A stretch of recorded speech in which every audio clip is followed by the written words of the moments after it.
पत्रकारांचं मनापासून स्वागत करतो आणि महायुतीचे सर्व आमचे आमदार, महायुतीचे सर्व पदाधिकारी, महायुतीचे सर्व नेते यांचंही मनापासून स्वागत करतो. संभाजीनगरला होतो त्यामुळे यायला थोडा उशीर झाला, त्याबद्दल दिलगिरी व्यक्त करतो. आणि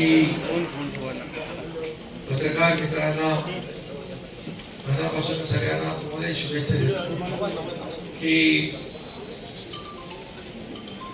येत्या 20 तारखेला जी लोकसभेची निवडणूक होती, या लोकसभेच्या निवडणुकीमध्ये महायुतीचे उमेदवार हेमंतप्पा गोडसे यांना महायुतीने उमेदवारी दिलेली आहे आणि त्याचा प्रचार जोरात सुरू आहे. आताही मी 2-3 बैठका सभा घेऊन आलो. यामध्ये महायुती अतिशय ताकदीने एकजुटीने काम करते. सर्व पदाधिकारी जे आहेत महायुतीचे ते मतदारसंघामध्ये आपापल्या विधानसभा मतदारसंघामध्ये काम करतायत आणि नक्की या निवडणुकीमध्ये जे काही आता एक तर पहिलं संभाजीनगर मध्ये मी असतानाच एक आनंदाची बातमी मला मिळाली की छत्रपती संभाजीनगर हे जे नाव आपण दिलं होतं ते नाव, त्या नावाच्या विरुद्ध हायकोर्टात याचिका दाखल केली होती. हायकोर्टाने याचिका फेटाळली आणि छत्रपती संभाजीनगर हे नाव त्याच्यावर शिक्कामोर्तब केलेलं आहे. धाराशिव देखील अशाच प्रकारचं नाव त्याच्यावर शिक्कामोर्तब केलेलं आहे. ही आपल्या सगळ्यांसाठी आनंदाची बाब अशासाठी की महायुतीने हे सगळं केलं होतं आणि त्यामुळे तो एक आनंदाचा निर्णय आपला झाला. गेले 2 वर्षामध्ये महायुतीने केलेलं राज्यामध्ये काम आपल्यासाठी आपण पत्रकार मित्र सगळे साक्षीदार आहात की आमचं सरकार महायुतीचे यायच्या पूर्वी 2.5 वर्षामध्ये पूर्ण कारभार बंद होता, सर्व ठप्प होतं, सगळ्या याच्यात कामात स्पीड ब्रेकर होता आणि देवेंद्रजींनी मी कामाला सुरुवात केली आणि युती म्हणून काम सुरू झालं, प्रकल्प सुरू झाले, योजना सुरू झाल्या. नंतर अजितदादा यांनी मोदीजींच्या नेतृत्वावर विकासावर विश्वास ठेवून या राज्यामध्ये जे काही विकासाचं पर्व सुरू झालं, कारण तेही पूर्वीच्या सरकारमध्ये होते, मी होतो, पण तेव्हाचा कारभार त्यांनाही माहीत होता, मलाही माहीत होता. आणि हा जो काही आपला राज्याचा कारभार, राज्याचा विकास, राज्यामध्ये शेतकऱ्यांसाठी, कष्टकऱ्यांसाठी, कामगारांसाठी, महिलांसाठी, तरुणांसाठी, ज्येष्ठांसाठी जे निर्णय आपण घेतले, सिंचनासाठी जे निर्णय घेतले ते आतापर्यंतच्या इतिहासामध्ये एवढे निर्णय कधी झाले नव्हते.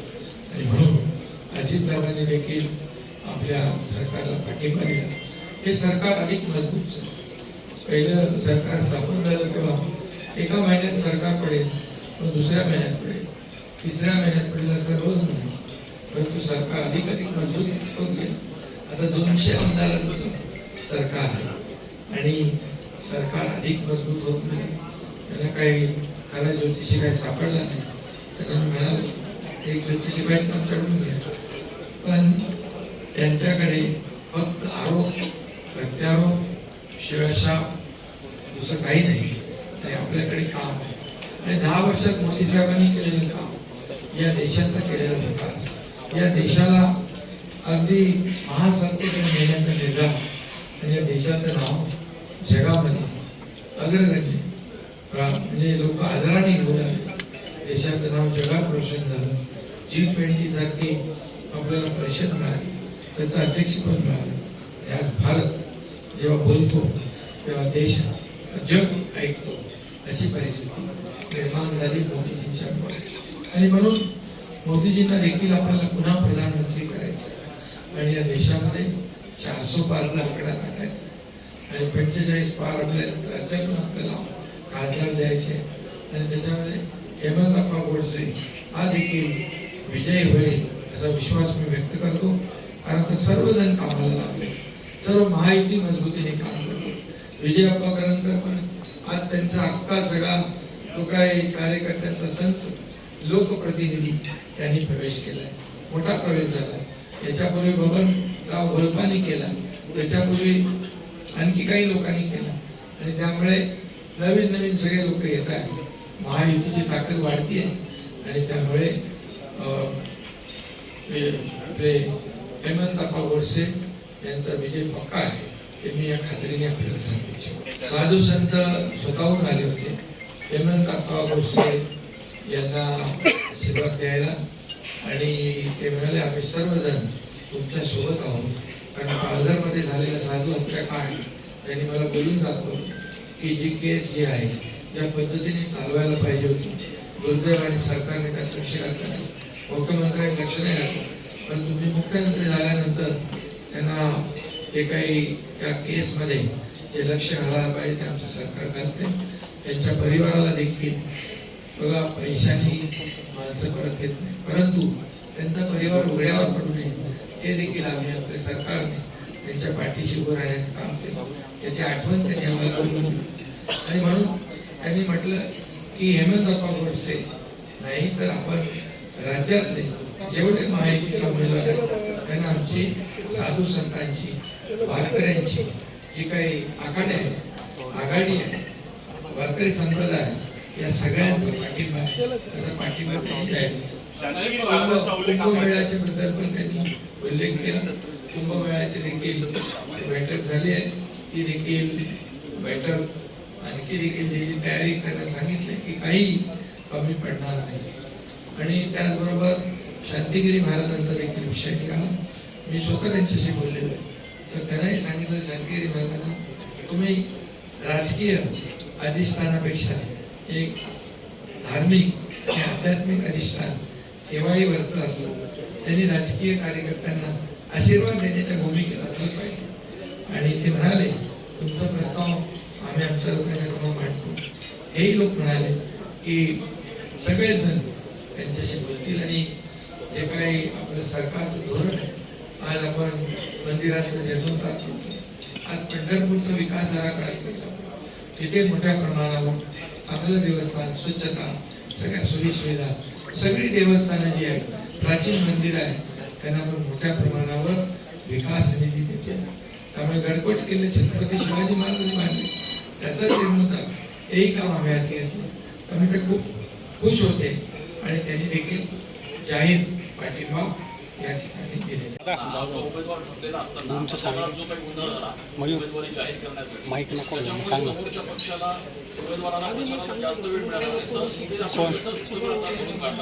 बघा महायुती जी आहे एक सर्जरी ती महायुतीची ताकद आणि कार्यकर्त्यांचा संच पाहिला तर मला वाटतं कमी चेंडूमध्ये जास्ती रन काढण्याचा अनुभव आम्हाला आहे. आणि तुम्हाला एक सांगतो की लोकांची साथ आहे, लोकांनी ठरवलंय आणि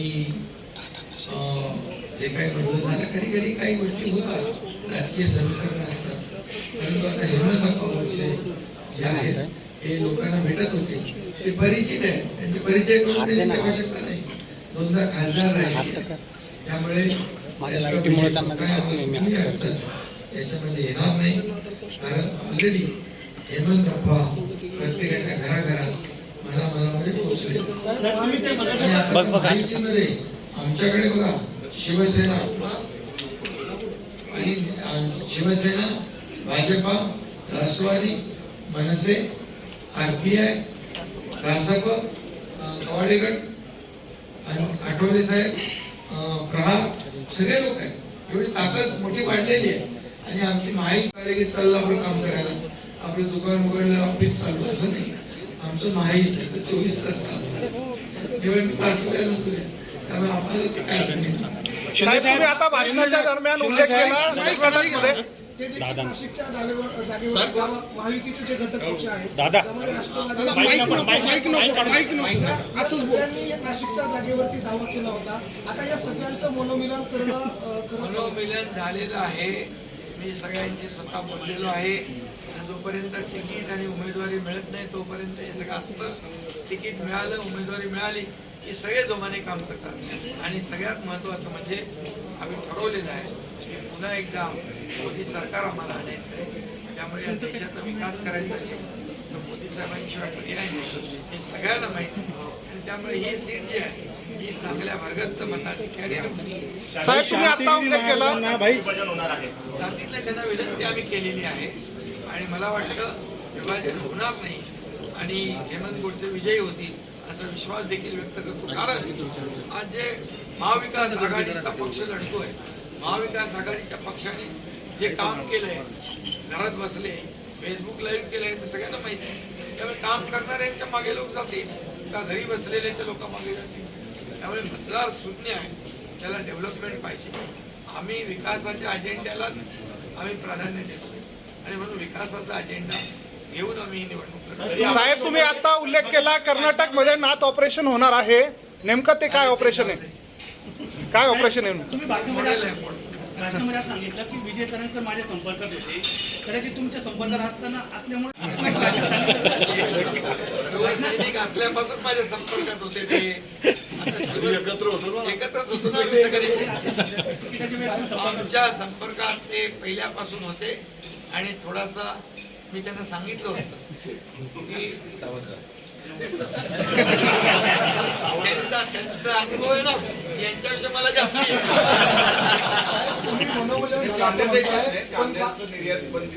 ते उठवलंय. आता तो दिला ते निघेल क्लिअर. मनोमिलन झालं असं आपण म्हणतोय, पण कालच आपल्या आमदारांनी नांदगावमध्ये स्पष्ट राष्ट्रवादीवर आरोप केला की दिंडोरीमध्ये राष्ट्रवादी शरदचंद्र पवार गटाचा प्रचार करते. तुम्ही याच्याकडे कसं बघा? दिंडोरी हो, दिंडोरी लोकसभा दिंडोरी लोकसभेमध्ये पण आम्ही भारतीताई पवार यांना निवडून आणणार. तिकडे पण आमचे सर्व कार्यकर्ते जोमाने काम करणार. काय असतं एखादा कार्यकर्ता कोण म्हटलं कोण पक्ष म्हटलं असं होतं का? त्यामुळे इथे जिथे अशा पद्धतीचं आहे कार्यकर्ते आणि कुठे आम्हाला जेव्हा जेव्हा कळतंय बा हा कार्यकर्त्याला आपल्याला समजायला पाहिजे, त्या पक्षाचा कार्यकर्ता राष्ट्रवादीचा असेल अजितदादा त्याला समजावं, शिवसेनेचा असेल तर मी करतोय, भारतीय जनता पक्षाचे देवेंद्रजी करतात. त्यामुळे तुम्हाला मी सांगतो की महायुती एकदम मजबूत आहे. काही तिथे कोणाला शिरायला वाव नाहीये, त्यांच्यासारखं आमचं नाही. गळ्यात गळा आणि पायात पाय, एकाच ठिकाणी दोन दोन उमेदवार उभे राहतात असं आमच्याकडे. महायुती जी आहे ही महाराष्ट्रामध्ये एकदम रेकॉर्ड ब्रेक करणार आणि मोदीजींना मजबूत साथ. संजय राऊत यांनी आरोप केला आहे 800 कोटी रुपयाचा नगरविकास विभागामध्ये भ्रष्टाचार झाल्याचा आरोप केला आहे नाशिकमध्ये. खिचडी चोर, कपल चोर, पत्रावाला चोर काय विचार आमचे प्रवक्ते त्यांच्याबद्दल बोलतात. अयोध्येत असताना आपण त्यांना भेटला आणि आपण त्यांना असा प्रस्ताव दिला होता की ईडी आणि सीबीआयच्या चौकशीपासून वाचायचं असेल तर आपल्याला मोदींसोबत जावं लागेल असं असते म्हणले. जाऊ द्या आता ते काय काय बोलले तुम्ही जोडा ना.